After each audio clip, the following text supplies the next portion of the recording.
Tomen sus Biblias, por favor, si pueden ir al libro de los Salmos que estamos estudiando. Nos toca el Salmo número 9. Vamos todos juntos, hermanos, vamos a realizar una lectura del Salmo 9 y después comenzamos con este estudio tan precioso que tenemos. Salmos, capítulo número 9. Dice la palabra de Dios así, Salmos, capítulo número 9. Al músico principal sobre Mudlavén, Salmo de David. Te alabaré, oh Jehová, con todo mi corazón, contaré todas tus maravillas. Me alegraré y me regocijaré en ti, cantaré a tu nombre, oh Altísimo. Mis enemigos volvieron atrás, cayeron y perecieron delante de ti. Porque has mantenido mi derecho y mi causa, te has sentado en el trono juzgando con justicia.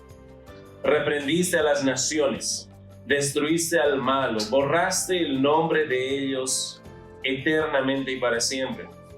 Los enemigos han perecido, han quedado desolados para siempre, y las ciudades que derribaste, su memoria pereció con ellas.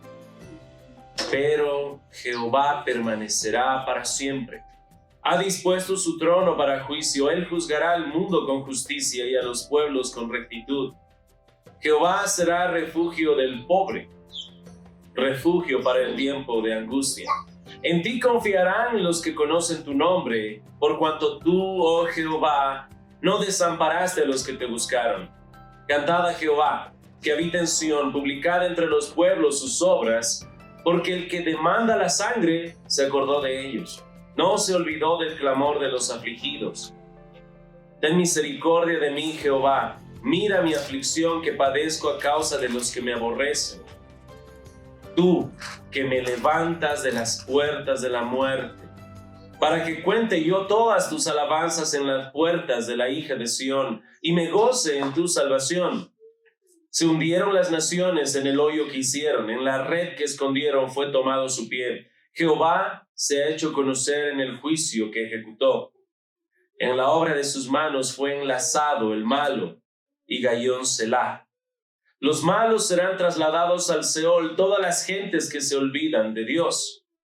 Porque no para siempre será olvidado el menesteroso, ni la esperanza de los pobres perecerá perpetuamente. Levántate, oh Jehová, no se fortalezca el hombre, sean juzgadas las naciones delante de ti. Pon, oh Jehová, temor en ellos. Conozcan las naciones que no son sino hombres.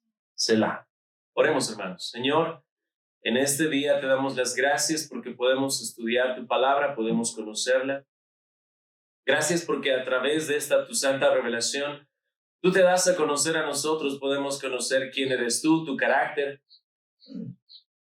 Y esta santa revelación nos lleva, Señor, a poder tener fe, confianza y seguridad, y que nuestras vidas sean transformadas, Señor, así como tú nos vas instruyendo, que nuestra mente pueda ser transformada. Lo que pensamos, lo que sentimos, y todo esto lleve a lo que hacemos. Gracias te damos una vez más por tu palabra. Pedimos que puedas bendecirnos en este tiempo de estudio. Bendice al predicador para que pueda exponer fielmente tu palabra y podamos todos, Señor, ser transformados por ella. Gracias por ser tan generoso. Gracias por tu Espíritu Santo y gracias por la comunión de los santos. Oramos en el nombre de Cristo. Amén. Amén. Amén, hermanos, que el Señor los guarde. Tenemos ahora un salmo muy especial. En este Salmo 9 que el pastor le estaba tentando dividir en dos predicaciones, son, hermanos, 20 versículos. Así que traté de ver cómo se estaba armando, cómo Dios había inspirado al autor, obviamente, de este salmo. Y había cierta guía a través de pares, el verso 1, 2, 3 y 4, 5 y 6, y así sucesivamente, están enlazados. Tal vez en alguna sección son 4 versículos, pero por lo general son pares, que nos van mostrando una gran verdad. Pero en medio de todo esto, obviamente hay un tema en común. Este es un salmo de alabanza, donde este salmista no es de que está en grandes aflicciones, y este es un salmo de clamor por dolor. Se ve triunfo en este salmo. Hay una alabanza a Dios por lo glorioso que es Él, por cuán grande, cuán bueno, cuán generoso. Y creo que si vamos al verso 1 y verso 2, vamos a tener una idea clara al empezar el salmo, qué está haciendo David dice, te alabaré, oh Jehová, con todo mi corazón, contaré todas tus maravillas, me alegraré y me regocijaré en ti, cantaré a tu nombre, oh Altísimo. Y cuando uno está pensando en alabanza y uno está tratando de ilustrar qué es esta alabanza a la cual nosotros debemos tener, una palabra se me viene a la mente que es la palabra presumir. Solamente que la palabra presumir trae una connotación negativa. Eso normalmente nosotros estamos acostumbrados. Si alguien viene a presumirte su nuevo celular, si alguien viene a presumirte su nuevo automóvil, si alguien viene a presumirte su nueva ropa, si alguien viene a presumirte cualquier otra cosa.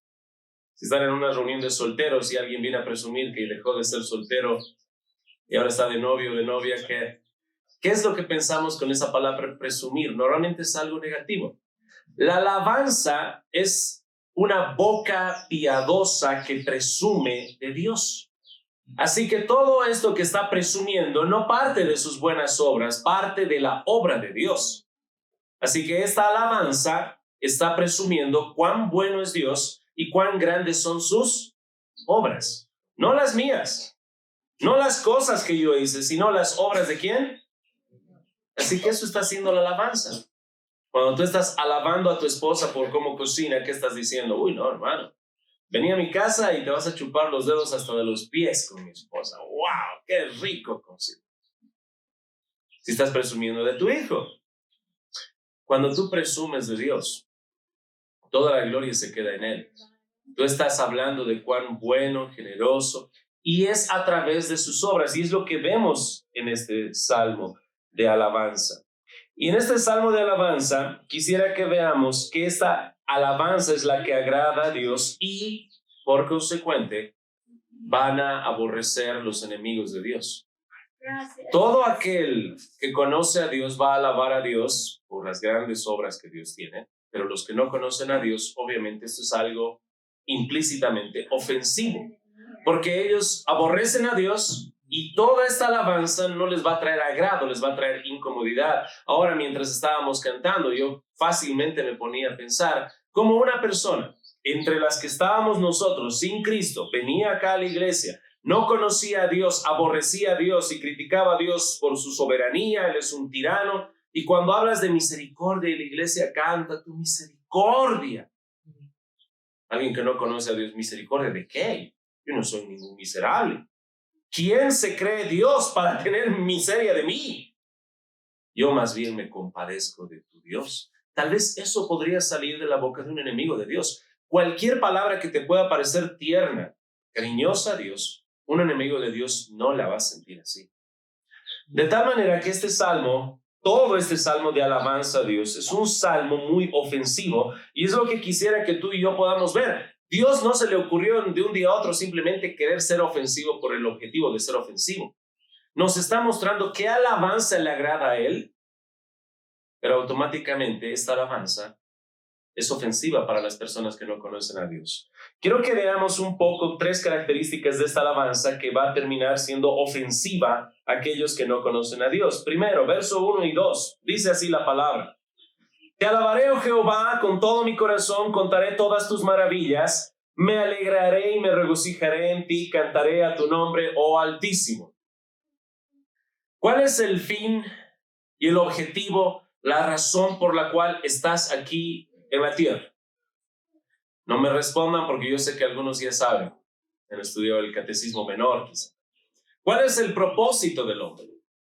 Y estas son preguntas que no te va a poder responder ni el mayor científico con estudios empíricos. Te van a decir cómo funcionan las cosas, pero no te van a decir por qué funcionan así. ¿Cuál es el propósito de todo esto? Un doctor que ha estudiado 7, 10, 15, 40 años de medicina te va a decir cómo funciona cada parte de tu cuerpo. Pero si le preguntas cuál es el propósito de la vida, te va a decir, lo siento, ese es otro tipo de estudio. ¿Cuál es el propósito del hombre?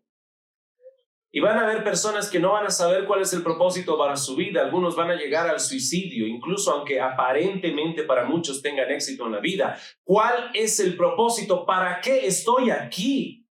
Algunos tal vez más, algunos tal vez menos. Algunos van a quedar como si estuvieran embriagados con el mundo sin esa conciencia por un tiempo.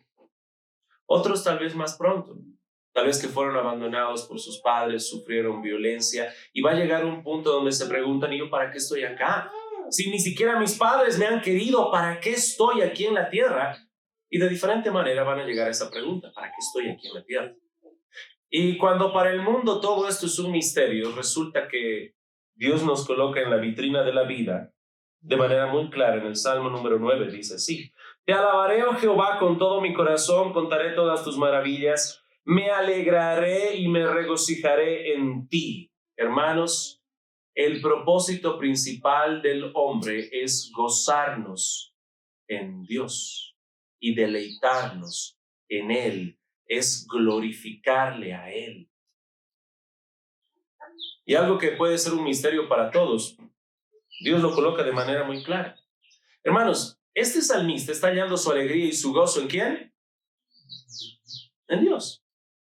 Ahora tú y yo expresamos de manera diferente nuestro gozo. Yo sé algunos hermanos, y no voy a decir nombres, que cuando nació su primer hijo estaban felices, con una sonrisa de oreja a oreja, y no me voy a olvidar jamás la expresión de mi querido amigo Alejandro cuando lo vio a este hermano que había tenido su primer hijo varón, y me dijo: Ángel, está tan feliz este hermano que le podrías dar 3 puñetes en la cara y no le borras la sonrisa. ¿Por qué está esa sonrisa? Porque hay un hijo, un varón, sea varón o mujer, pero hay un hijo que nació bien. Hay otros que tal vez me dicen: pastor, me han ascendido de puesto, amén. Hay otros que me digan: pastor, nos ha ido muy bien en los negocios, amén. Pastor, tengo buenas noticias de mi salud, estaba enfermo, ahora estoy sano, amén. Pero aquí estamos viendo a alguien que se goza, y dice la Escritura así: me alegraré y me regocijaré en ti. No son circunstancias, porque esas circunstancias cambian. Ese varón que se alegró porque su hijo nació, ¿qué te asegura que ese hijo, como muchos otros hijos, no mueren tempranamente? Este hermano que le fue bien en su negocio, ¿qué le asegura que de aquí a pronto le vaya mal en sus negocios? Como a muchos entraron en quiebra y tomaron decisiones trágicas. ¿Qué te asegura que este hermano que me diga: pastor, mi salud ha sido restaurada, tenía tal vez hasta cáncer, ahora estoy bien? ¿Qué te asegura que de aquí a poco pierda la salud? Porque tarde o temprano igual todos moriremos. Si ese gozo está basado en cosas circunstanciales, es un gozo circunstancial, y un gozo circunstancial es un gozo falso. No es verdadero. Pero si tu gozo, como en el salmista, está basado en Dios, si tu gozo está en Dios, hermanos, ¿Dios cambia? Él es el mismo, eternamente y para siempre, pastor. Él es el alfa y el omega. Todo se puede conmover, pero menos mi Dios. He ahí tu propósito: glorificarle a Él y gozarte en Él. Y es así como está actuando el salmista. Y este es el propósito que muchos van a aborrecer. Es tanto así que cuando nosotros pensamos en este salmista que dice: me alegraré y me regocijaré en ti, uno dice: hermanos, seamos honestos. Es un hombre piadoso que está glorificando a Dios, está presumiendo de cuán bueno es Dios, y está hablando este salmista de que su gozo no es circunstancial, su gozo está en Dios. Parece alguien muy piadoso, pero mira que dice el verso 3. Mis enemigos volvieron atrás, cayeron y perecieron delante de ti. Ahora explícame, hermano, cómo es que un hombre tan piadoso, bueno, que se goza en la presencia de Dios, tiene enemigos. ¿Cómo es que alguien que se goza en Dios tiene enemigos? No quisiera yo, hermano, hacerte meditar mucho en esto, pero debo hacerlo. ¿Cuántos enemigos tienes? No me respondas, no señales, no me mires raro tampoco. ¿Cuántos enemigos tienes y por qué? ¿Qué enemistades hubo? ¿Y por qué? ¿Enemistades comerciales? ¿Enemistades familiares? ¿Qué tipo de enemistades surgieron? Y cuando tú analizas la raíz, tal vez encuentres algún pecado por ahí, más que seguro. Si vamos hasta después del huerto, cuando estaba Caín y Abel, Caín mató a Abel. Había envidia y lo mató. Pero cuando vemos ahora un hombre que ama a Dios, se goza en Dios, ¿cómo es que un hombre que ama a Dios y se deleita en Dios obtiene enemigos? Y una vez, hermano, una vez más, si tú vas a glorificar a Dios y vas a hacer su imagen correcta, Así como aborrecen a Dios, aborrecerán obviamente a los que son sus hijos. Quiero que vayamos al libro de Primera de Juan brevemente, por favor, capítulo 2. Primera de Juan, capítulo 2. Dice su palabra así, el verso número 15. Muchos conocen de memoria este versículo y estoy muy contento.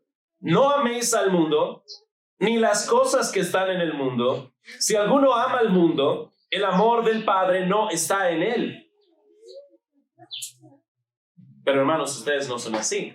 Si son creyentes, han nacido de nuevo por la regeneración, han recibido la adopción, el perdón de pecados. Pero estas son instrucciones, va a haber una lucha con tu carne, ¿verdad? Y por eso tiene que decir esto Juan con toda su ternura. El apóstol del amor ahora te está dando una clase de qué cosa no debes amar. Muy irónico. No améis al mundo, ni las cosas que están en el mundo. Si alguno ama al mundo, el amor del Padre no está en él. Ya, pastor, ¿puede ser más específico qué es amar al mundo? Claro que sí. Juan, adelante. ¿Qué es? Y Juan nos dice así. Porque todo lo que hay en el mundo, los deseos de la carne, los deseos de los ojos y la vanagloria de la vida, no proviene del Padre, sino de él. Y ahí está. Son estas cosas que tú no vas a amar por tu nueva naturaleza que se goza en Dios y andas buscando glorificar a Dios. Pero noticias, estos enemigos van a nacer automáticamente y de manera natural porque tú no estás amando lo que ellos están amando. Jóvenes, cuando ustedes estén en la calle, en la universidad o en el trabajo, y estos varones compañeros de trabajo o de universidad que no conocen a Dios se estén deleitando en el adulterio de los ojos y te digan a ti que participes de su adulterio con los ojos y tú digas que no y muestres que eso tú no amas, más bien lo aborreces como Dios lo aborrece, ¿cómo crees que vas a quedar? No vas a quedar bien. Va a haber un aborrecer por parte de ellos, porque no eres como ellos, no sigues el camino de ellos. Es algo que va a fluir de manera natural, tu naturaleza en contra de la naturaleza del mundo. Aquí dice, ¿no? Los deseos de los ojos, los deseos de la carne y la vanagloria de la... Algunas personas han parafraseado esto y han dicho que son las 3 Fs, ¿ya? Fama del orgullo, la vanagloria de la vida, fortuna, y la otra, que antes yo decía faldas, pero aprendí con un docente que usa una palabra llamada féminas, ¿ok? Me pareció muy gracioso eso. Faldas, no, féminas, fortuna y fama. Cosas que el mundo va a buscar. Y que alguien que ama y se deleita en Dios no se va a deleitar, va a aborrecer esas cosas, va a decir que no, y automáticamente van a venir los enemigos. Es así como funciona la vida de un creyente. No es de que un creyente anda buscando peleas, simplemente es creyente, anda de manera natural en el Espíritu, y eso va a provocar a aquellos que no son del Espíritu. De tal manera que esta naturaleza nueva va a traer enemigos, ya que tú vas a aborrecer lo que ellos aman y tú vas a amar lo que ellos aborrecen. Ahora, ¿qué sucede pero en medio de todo esto? Si te fijas en el Salmo, estos varones que se están deleitando en la presencia de Dios, que su deleite es la presencia de Dios. Mis enemigos, verso 3, volvieron atrás, cayeron, perecieron delante de ti. ¿Prestaste atención? Hay enemigos, pero ¿qué sucedió con estos enemigos? Mis enemigos volvieron atrás, cayeron y perecieron delante de ti, porque has mantenido mi derecho y mi causa y te has sentado en el trono con justicia. Lo que sucedió, hermanos, es que Dios lo protegió. En medio de los enemigos que habían, ¿quién estaba protegiéndolo? Fue Dios. Estos enemigos cayeron, fueron juzgados y fueron destruidos. Normalmente nosotros hacemos algo que es cierto, pero debemos tener mucho cuidado. Nosotros sabemos que hay mucha maldad, va a haber muchos enemigos, nos van a hacer daño y nosotros tenemos que pagar con bien el el mal. Amén. Y decimos, el Señor se hará cargo algún día. Y eso es cierto. Decimos, mía es la venganza, dice el Señor, yo pagaré. Ok, lo entregamos a Dios, solamente que a veces pensamos que ese juicio será en su segunda venida en la eternidad. Y es cierto. Pero como aprecias en el Salmo, hay muchos casos donde aquí en la misma tierra Dios ya está castigando, dando juicio a muchos de sus enemigos y los tuyos. El texto es claro. Mis enemigos volvieron atrás, cayeron y perecieron delante de ti. Así que cuando clames, hermano, por que Dios te pueda salvar, librar y guardar de muchos enemigos y de mucho mal, hazlo de manera correcta, clamando por un futuro, pero también por un presente. Dios puede hacerlo ahora. Y es lo que pasó con el salmista. Este salmista que se deleitaba en Dios, tenía enemigos y Dios también lo libraba aquí en la tierra. Ahora, quiero que veas cómo es este librar que tiene Dios con estas personas que se gozan en la presencia de Dios. Si vamos un poco hasta más abajo del Salmo, hasta el Salmo 9, hasta el verso número 13, dice algo muy poético. Dice, ten misericordia de mí, Jehová, mira mi aflicción que padezco a causa de los que me aborrecen. Estas personas que se deleitan en Dios también sufren. Y dice la palabra, tú que me levantas de las puertas de la muerte. Hermano, esta es una expresión donde el salmista está tratando de explicarnos bien qué situación es la que está llevando. Si algún momento tú te has sentido solo, triste, con muchas aflicciones y dolor, mira al salmista ahora. Realmente le está pasando por gran aflicción, tanto que la manera en la cual quiere expresarlo es, tú me levantas desde las puertas de la muerte, desde allí. Ese es el auxilio que Dios da. Es un auxilio con calidad grande. Pero mira el cambio que produce. Verso 14. Para que cuente yo todas tus alabanzas, y una vez más volvemos a alabar a Dios, a presumir de Dios, para que cuente yo todas tus alabanzas en las puertas de la hija de Sión y me goce en tu salvación. Lo que está diciendo el salmista ahora es que le salvó desde las puertas de la muerte. ¿Y dónde lo va a llevar ahora? A las puertas de la hija de Sión. Por si acaso, esta es una manera de expresarse de Jerusalén, la hija de Sión. ¿Dónde lo va a llevar? De las puertas de la muerte. ¿A dónde? A las puertas de Jerusalén, para que ahí pueda estar alabando. Lo que quisiera decirte aquí, hermano, es lo siguiente, que tal vez no estás prestando atención muy bien aquí. Dios lo ha trasladado desde las puertas de la muerte hasta la ciudad donde están todos los santos de Dios. Para una alabanza no de manera sola o abandonada. Es una alabanza en comunidad. Lo está llevando a Jerusalén. Y es por eso que quisiera terminar este primer punto mostrándote lo siguiente. Estas personas que se gozan en Dios, que su gozo genuino es Dios, terminan alabando a Dios públicamente en la comunión de los santos. Es por eso que Juan también dice que si tú dices que amas a Dios pero aborreces a tu prójimo, pues, mentira, no lo conoces a Dios. Porque si realmente conocerías a Dios, amarías también a tu prójimo.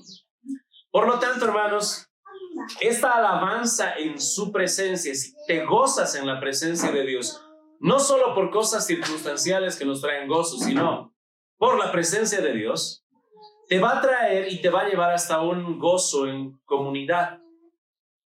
Esto es algo en lo cual como pastor tengo que luchar mucho porque tenemos esa tendencia de querer andar como llaneros solitarios, cada uno de nosotros. Hay personas que a veces hasta dejan de congregarse y se quedan en su casa pudiendo ir y dicen, no, donde estén 2 o 3 testigos, juntan 2 o 3 familiares y ya está. Queridos hermanos, esta transformación que se realiza en aquellos que se gozan en la presencia de Dios, los lleva a esta comunidad establecida por Dios. La hija de Sión, Jerusalén, hay una comunidad que ha sido establecida por Dios que se llama iglesia. Y es la iglesia local donde nosotros debemos gozarnos. ¿Amén? Bueno, si tu gozo es Dios. A no ser que tú quieras plantearme un nuevo caso y me digas, pastor, yo me gozo en Dios. Solamente que soy medio desgraciado con mis hermanos. Algo no anda bien. Creo que estás en otro campamento. Porque aquellos que se gozan en la presencia de Dios, se gozan entre hermanos. Quiero que veas otro ejemplo en el libro de Hechos, capítulo 2. Si puedes acompañarme brevemente. Hechos, inicio de la iglesia, se está empezando a expandir. Discurso de Pedro, capítulo número 2. Y dice su palabra, la palabra de Dios. En el discurso dice así, verso 28. Me hiciste conocer los caminos de la vida, me llenarás de gozo con tu presencia. Esto es parte de este discurso de Pedro.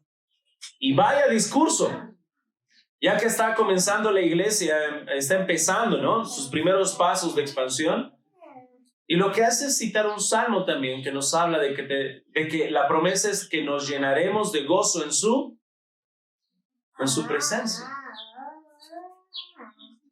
Te voy a decir algo, hermano. Estos días hay fiestas de carnaval y hay mucha idolatría. Hay gente que está con problemas, aflicciones, deudas, delitos. ¿Y sabes qué van a estar haciendo estos días muchos de ellos? En alegría, borrachera, felicidad, se olvidan de todos sus problemas porque se embriagan en pecado. Ahora dime tú también tal vez tienes aflicciones, dolor. ¿Será que puedes gozarte tú en la presencia de Dios solamente? ¿Será que lo puedes hacer? ¿Será que si Dios se presenta y te dice, estoy aquí contigo? ¿Trajiste el dinero que debo? No. Pero estoy contigo. ¿Y me vas a curar? No. ¿Tu cara cambia?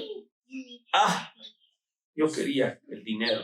Yo quería que me sane. Es que yo quería este otro. Hermano, tu gozo está en otra cosa. El salmista, como has podido leer, está sufriendo peligro, aflicción. Hay dolor en su vida, pero su gozo es Dios. Y esto es algo, hermanos, que va a ser provocativo para todos aquellos que no conocen a Dios, porque a ellos les va a parecer ridículo. Pero nosotros nos gozamos en su presencia. No en su mano, no en su bolsillo, no en aquello que nos pueda dar en su botiquín de salud. El gozo de un creyente es en la presencia de Dios.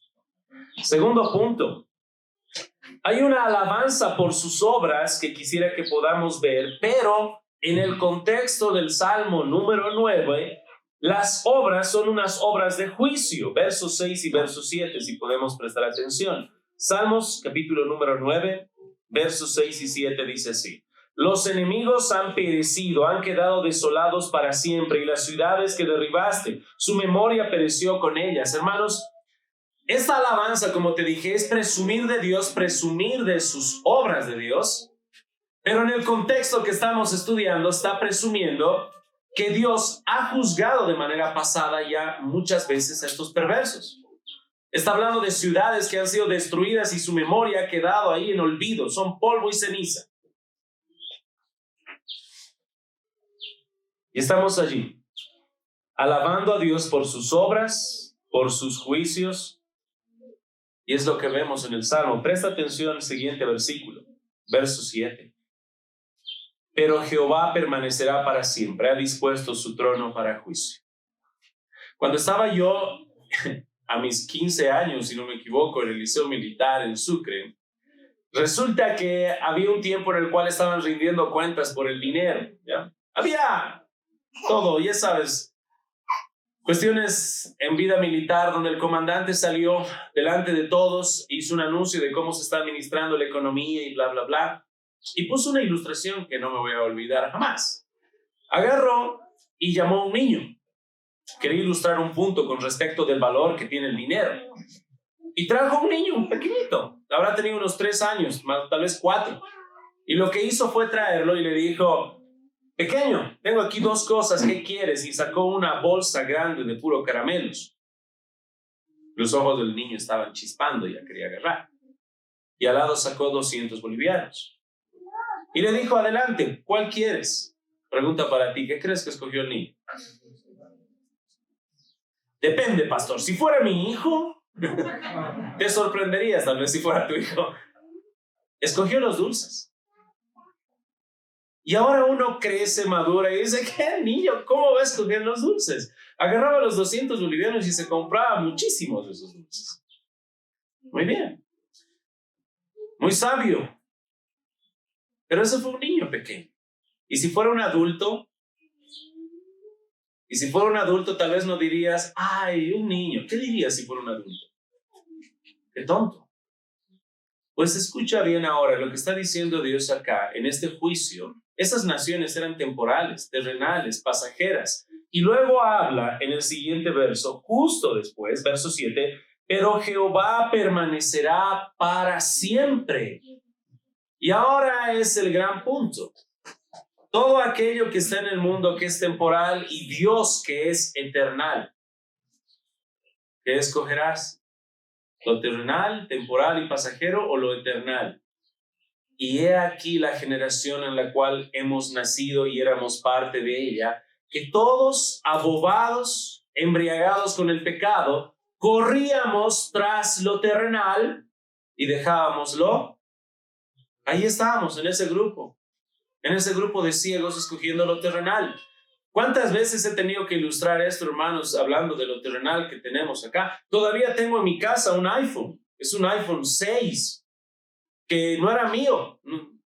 Solo recuerdo que el dueño cerró el garaje y el iPhone se partió en 2, está en forma de L. Sigue funcionando de manera extraña. ¿Sabes cuánto vale ese celular? No te dan nada por él. Tal vez para algún repuesto. ¿Sabes cuánto valía antes? $800. ¿Ahora cuánto? 800 bolivianos, ¿no? 100 bolivianos. ¿En cuántos años se degradó, se devaluó tanto? ¿Cómo nosotros somos tan pasajeros y decíamos todo lo que posees de aquí a 50 años va a ser basura? El celular que estás agarrando, el reloj que estás agarrando, será basura.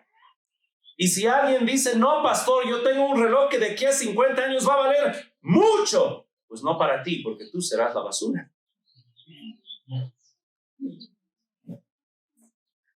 Tan terrenales somos y escogemos lo terrenal hasta que Dios transformó nuestro corazón por su pura gracia.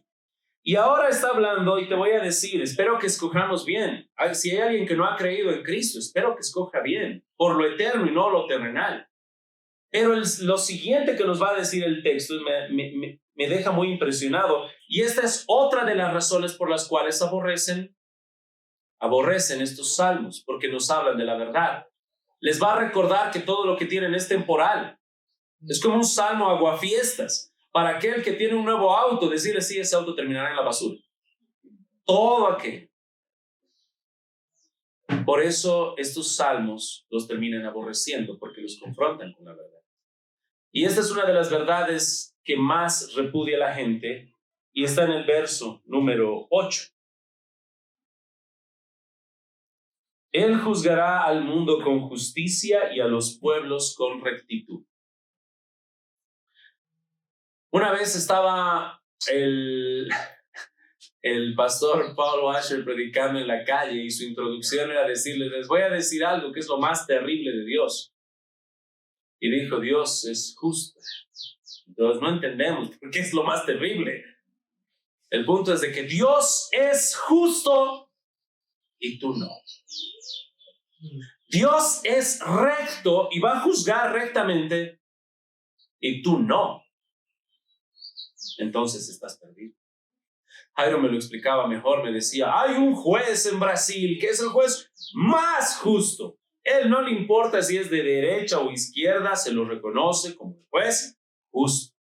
Lo peor que le puede pasar a un hombre es que le toque este juez, porque todos están acostumbrados a pagar al juez, pero cuando le dicen, te tocó este juez, es la peor noticia. Porque Él es justo y no se va a vender. Y Dios, sobre cualquier otro juez terrenal, Él es justo. Y por eso esa es la noticia más trágica. El hombre no, el hombre es pecador, aborrecedor de Dios, enemigo de Dios, le espera condenación. Y nuestra salvación por eso es solo por gracia y generosidad, que en este salmo brilla esa generosidad de Dios para los miserables, para los pobres, para aquellos que claman y dicen, Señor, no tengo nada, sálvame. Y Dios auxilia a aquellos que claman en su misericordia, por su misericordia. Él es justo y tú no. Él es recto y tú no. Y este salmo y esta alabanza van a recordar una vez más al hombre que tiene que rendir cuentas. ¿Qué tiene que rendir? Tiene que rendir cuentas.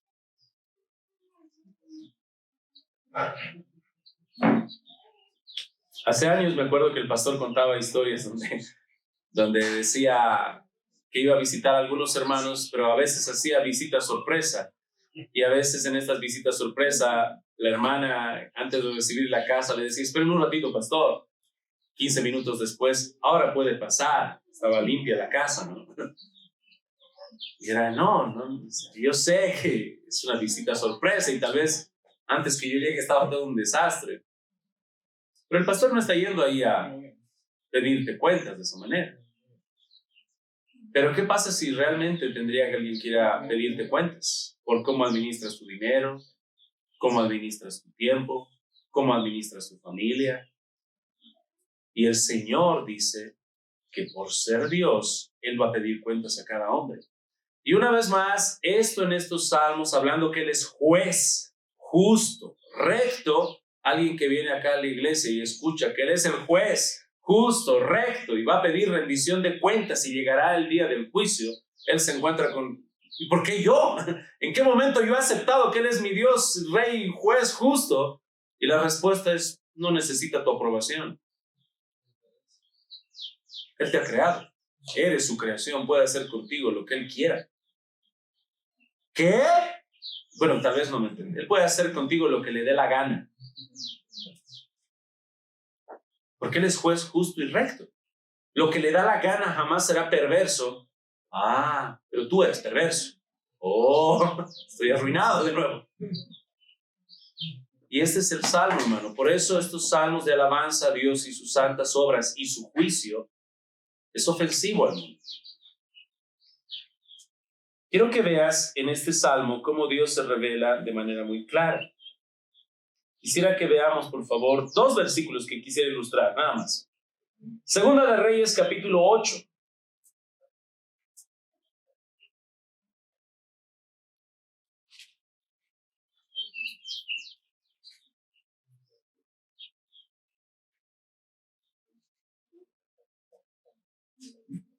Segunda de Reyes, capítulo 8.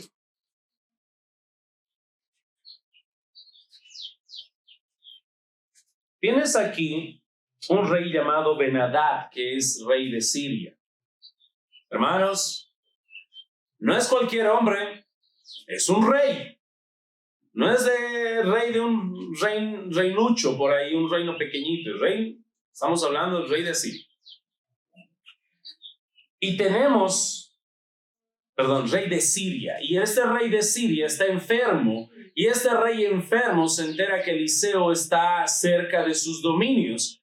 Así que como está enfermo, triste y preocupado, muy afligido, ¿quién quiere morir? Llegar a ser rey, morir. Así que va a enviar a uno de sus siervos. Su siervo se llama Asael.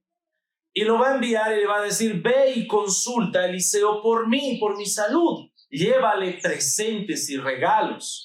Hermano, ¿qué te han regalado en tu cumpleaños y en Navidad? No sé qué habrá sido, pero no han sido 40 camellos, ¿verdad? Asael llevó 40 camellos cargados de regalos. ¡Wow! Todo eso para decir, Ben-Hadad, tu siervo, rey de Siria, pregunta por su salud. Pues hermano y hermana, escucha la respuesta de Dios. Dice así su palabra. Verso 9, tomó pues Asael en su mano un presente de entre los bienes de Damasco, 40 camellos cargados, y fue a su encuentro, y llegando se puso delante de él y dijo, tu hijo Ben-Hadad, rey de Siria, me ha enviado a ti diciendo. Ahora aquí, hermano, pon el tono apropiado, por favor.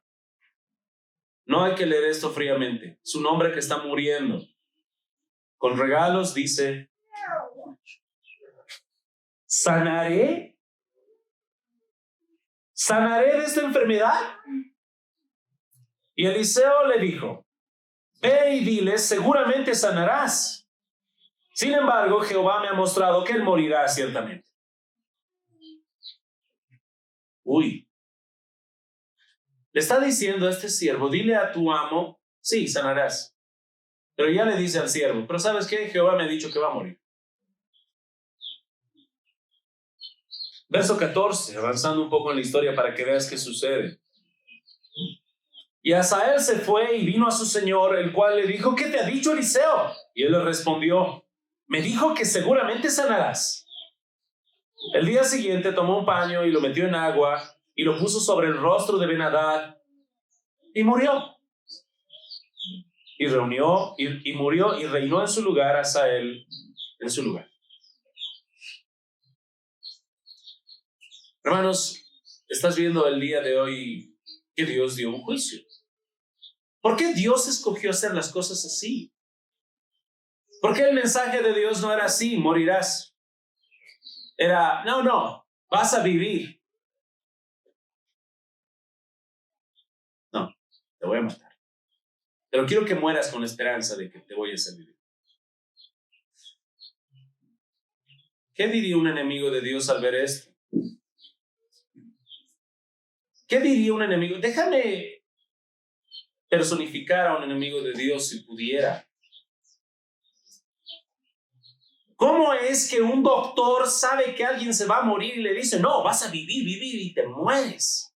Y no solamente el doctor que está ahí como mirando qué sucede, sino alguien que está en genuino control, que puede dar vida o muerte, le está diciendo que va a vivir y lo va a matar.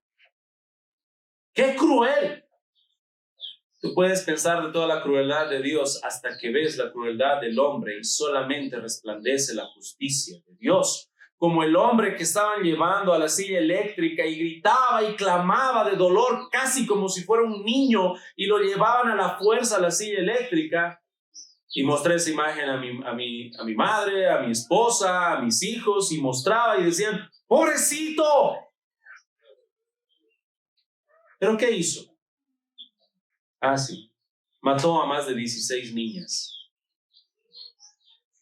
Y todos cambiaban la vista y decían, está bien. ¿Conoces al hombre? Creo que lo conoces porque tú eres uno de ellos, que hemos nacido en pecado, con toda la maldad que tenemos dentro. Dios es justo, pero alguien que no conoce a Dios en estas alabanzas va a hallar ofensa. Ahora déjame llevarte otro texto también, allí en Segunda de Reyes, capítulo 20. Segunda de Reyes, capítulo 20. Este es otro cuadro. Este no es alguien que aborrece a Dios, alejado de Dios, enemigo de Dios. Este es alguien que amó a Dios.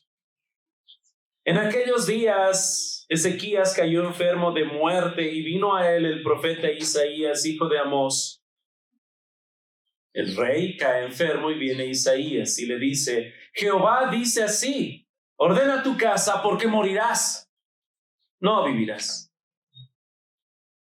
Terrible noticia por parte del Dios que él adora, él ama, él sirve y él se ocupó toda su vida en servir. Y son terribles noticias que vienen por parte de Dios. Entonces, ¿qué hizo él? Escupió a Dios, se enojó, fue a los Baales, hizo algo así, se decepcionó. Dijo, Dios, si tú no me das conforme a lo que yo te he dado, tú tienes que multiplicarme. ¿Hizo algo así? No, jamás. Entonces él volvió su rostro a la pared y oró a Jehová y dijo, ruego, oh Jehová, te ruego que hagas memoria de que he andado delante de ti en verdad y con íntegro corazón y de que he hecho las cosas que te agradan. Y he aquí el punto que fue como una saeta en el corazón tierno de Dios, estas lágrimas que derrama Ezequías. Y lloró Ezequías con gran lloro. Y antes que Isaías saliese hasta la mitad del patio, vino palabra de Jehová a Isaías diciendo: vuelve y di a Ezequías, príncipe de mi pueblo, así dice Jehová, el Dios de David, tu padre: yo he oído tu oración, he visto tus lágrimas.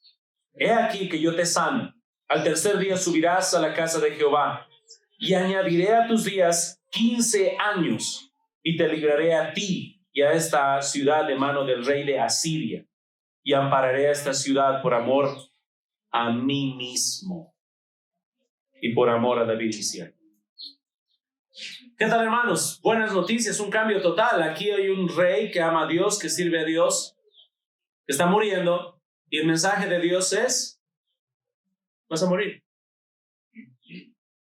A veces lo vemos lejano porque no nos ha sucedido, pero ¿qué pasaría si tú hubieras estado en la cama?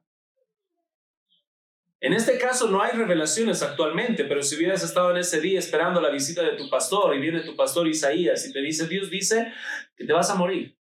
Uy. Ordena tu casa, ordena a quién vas a dejar tus cosas. Vas a morir. Y lo que hace este hombre es clamar a Dios: ora, pide y llora. El rey está llorando. Está reconociendo su pobreza, su incapacidad. Puede tener un reino, pero no tiene control sobre nada porque es hombre.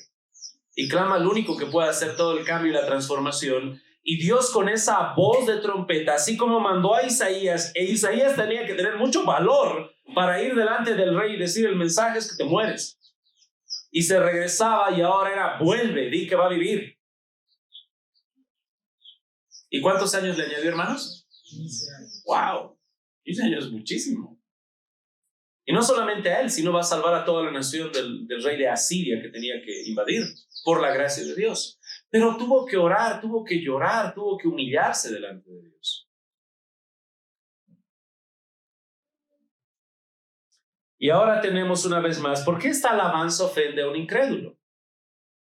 Un incrédulo va a venir y va a decir: muy bien, más bien eso suena justo. Si este hombre hizo tanto por Dios, ahora Dios está bien que le dé 15 añitos más. Para la mente de un mortal como nosotros, nacidos en pecado, eso va a sonar justo, ¿verdad? Pero tengo noticias para ti. Dios le dio 15 años más de vida, no porque este hombre era bueno. Porque dice el texto, no me estoy inventando. ¿Por qué lo sanó? ¿Leíste? ¿Por amor a quién? Leamos de nuevo.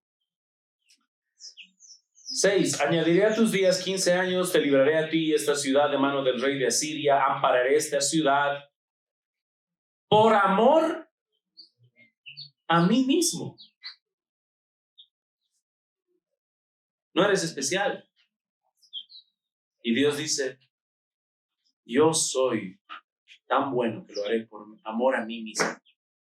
Todas tus obras que has hecho son buenas, sí, pero hoy te sano y te daré más años por amor a mí mismo. Y es aquí donde el inconverso, aborrecedor de Dios, enemigo de Dios, hijo de Adán, explota, porque dice: ¿cómo ahora este Dios, por amor a él mismo, quién se cree? Hermanos, si tuviéramos que recibir por nuestras obras y por nuestro rendimiento, el día de hoy estaríamos en una congregación de cenizas. Estamos hoy aquí por amor de su nombre. Él es bueno.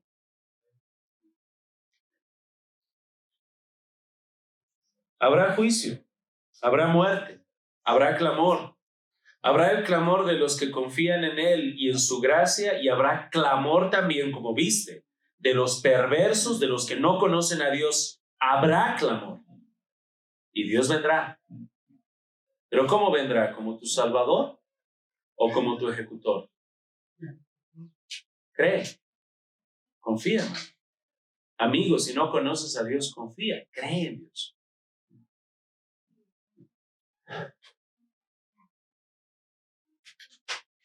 En el África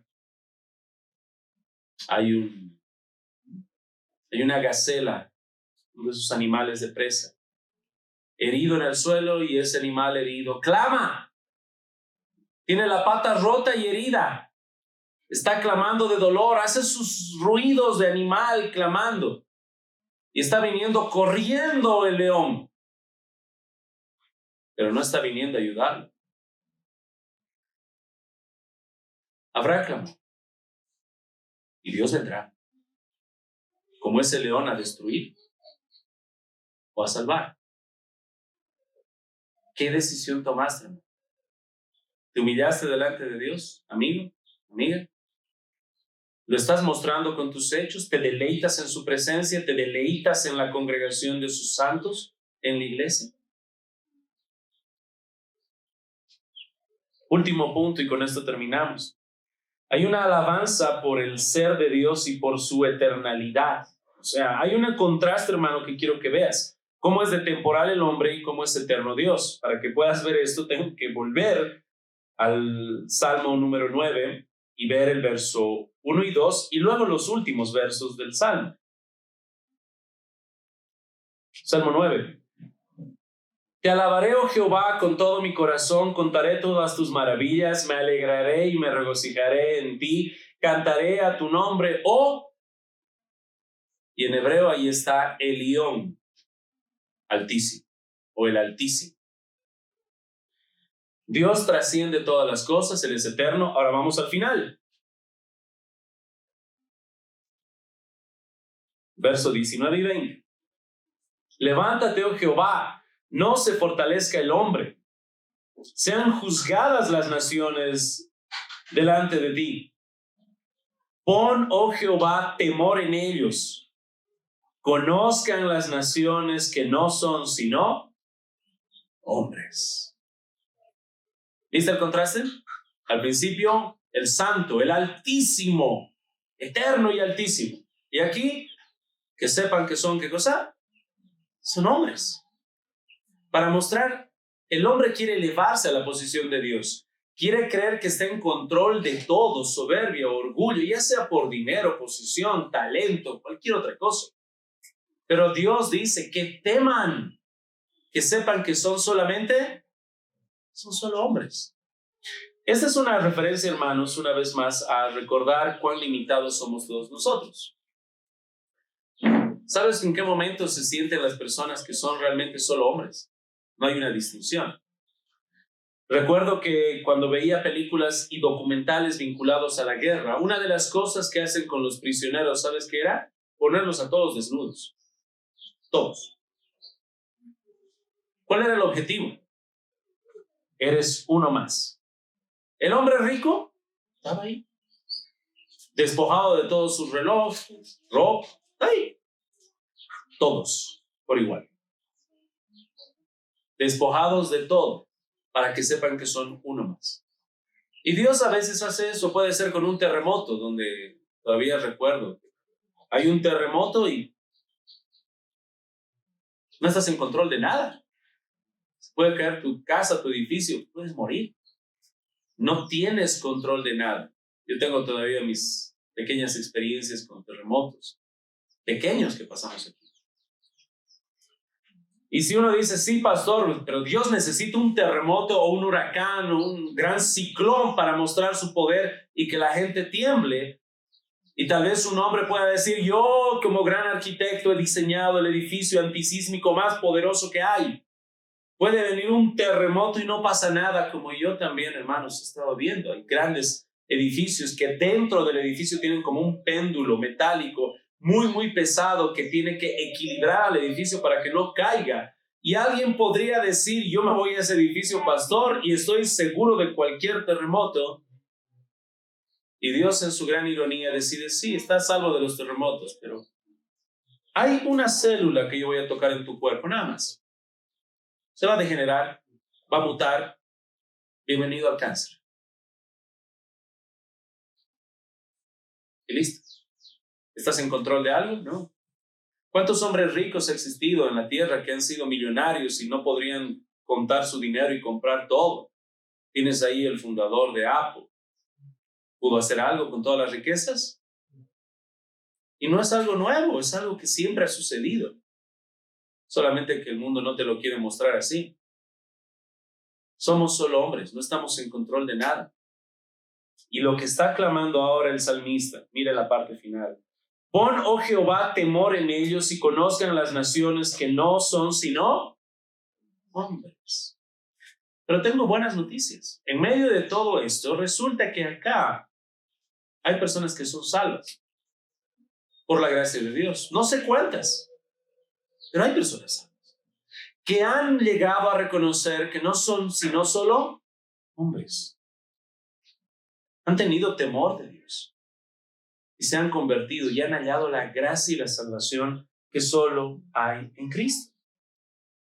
Solo por gracia.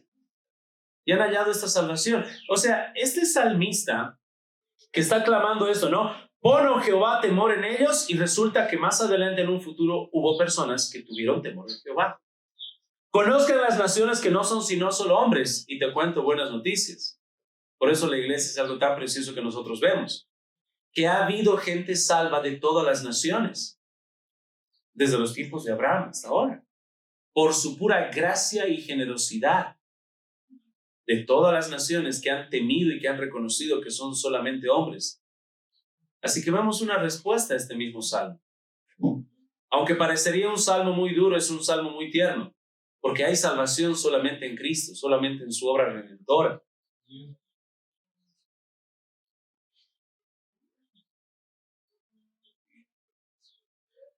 Este salmo, hermanos, hace un contraste muy grande. Quiero que veas para terminar estos últimos versos. Verso 17. Los malos serán trasladados al Seol, todas las gentes que se olvidan de Dios. Y mira el contraste. Porque no para siempre será olvidado el menesteroso, ni la esperanza de los pobres perecerá perpetuamente. Vamos un poco más arriba. 16. Jehová se ha hecho conocer en el juicio que ejecutó. ¿Prestaste atención? ¿Cómo se hace conocer Dios? Por el juicio que ejecutó. O sea, nosotros conocemos a Dios a través de sus obras. Y en el contexto del Salmo 9 está hablando de sus obras de juicio. Cómo Dios juzga justamente, condenará y salvará. Y es a través de su juicio que también conocemos a Dios. Hasta el momento, nosotros con nuestros hijos tenemos mucho cuidado y siempre los protegemos. Y cuando va seguramente tu hijo a la guardería, al kinder o al colegio y te dice su profesor, estamos preocupados porque su hijo ha dibujado esto. Yo todavía vi un cuadro donde estaba un niño que había dibujado a toda su familia y estaban preocupadísimos porque en el dibujo del niño o de la niña se veía toda la familia ahorcados con una cuerda. Y todos estaban preocupados. Decían, ¿por qué su hijo ha dibujado a mamá con una cuerda, su papá con una cuerda y sus hermanitos con 2 cuerdas? A través de esas obras de sus manos, querían ver qué pasa con esta niña o niño. Ahora no te asustes, no es una historia trágica, porque los padres le dijeron, no, señor profesor, no se asuste.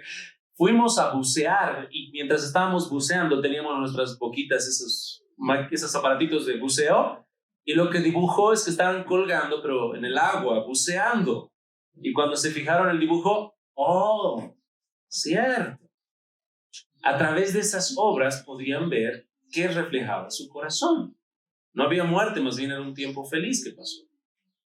Y ahora Dios nos está mostrando en este cuadro el juicio que Él tiene. Hay salvación, hay juicio y condenación. A través de su juicio lo estamos conociendo, cómo Él actúa con ironía. En este salmo también nos está mostrando, por ejemplo, si ves un poquito más arriba, Salmo 14, verso 14, 9-14. Para que cuente yo todas tus alabanzas en las puertas de la hija de Sión, me goce en tu salvación. Se hundieron las naciones en el hoyo que hicieron, en la red que escondieron fue tomado su pie. O sea, Dios en su juicio usa de ironía. A los que lo olvidaron a Él, Dios se olvidará de ellos. A los enemigos que colocaban pozos para que caigan los hijos de Dios, Dios usa ese pozo para juzgarlos a ellos. Te conté de Amán, que preparó una horca muy gigante y grande, y Dios usó esa horca para matar al mismo enemigo que la había preparado. A través de esos juicios conocemos a Dios. Y es lo que estamos viendo en este Salmo 9, pero, como te vuelvo a decir, el mundo, alguien que no conoce a Dios, va a estar viendo todas estas cosas y no le va a agradar para nada. Va a ver el juicio, tormento y castigo y se va a sentir indignado porque es Dios el que está haciendo todo esto. Si fuera Él, estaría muy contento, pero si es Dios, está sumamente indignado.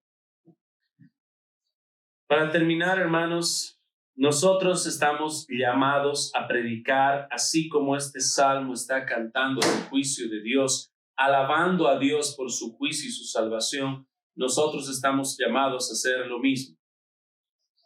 Y ahora aquí viene la gran pregunta. Cuando yo les digo, hay que presumir de Dios y hablar bien de las obras de Dios y contar a todos estas buenas obras de Dios, lo primero que se te va a venir es: Dios me provee, Dios me guarda, Dios me cuida, Dios me ha salvado, todas esas cosas buenas. Pero el salmista en este Salmo 9 se está enfocando en el juicio de Dios. Ahora te toca la gran tarea de presumir de Dios que juzga justamente, que ejecuta, que es el vengador de la sangre, como dice el texto. Él es el vengador de la sangre. Él va a ejecutar ese juicio. Y es nuestro trabajo gozarnos en esto. Y no solo gozarnos, sino presumir de esto. Esto nos va a traer esperanza y mucha injusticia, pero estamos viendo en un futuro un justo juicio que ocurrirá. Y en muchos casos el juicio ocurre aquí en la tierra. Pasan muchas cosas. Ahora tenemos que hacerlo con un corazón humilde, hermanos. O sea, si nuestro trabajo es hablar de estas cosas duras, debemos hacerlo con un corazón tierno. La disciplina más dura que le vas a dar a tu hijo va a ser cuando lo azotes con la fuerza necesaria que le cause el dolor necesario y tu hijo pueda ver que hay dolor en tu corazón y también lágrimas, porque lo amas. Ha habido ocasiones en las cuales yo he podido ver eso. Y el hijo se siente raro porque sabe que está siendo reprendido por alguien que lo ama, no lo aborrece.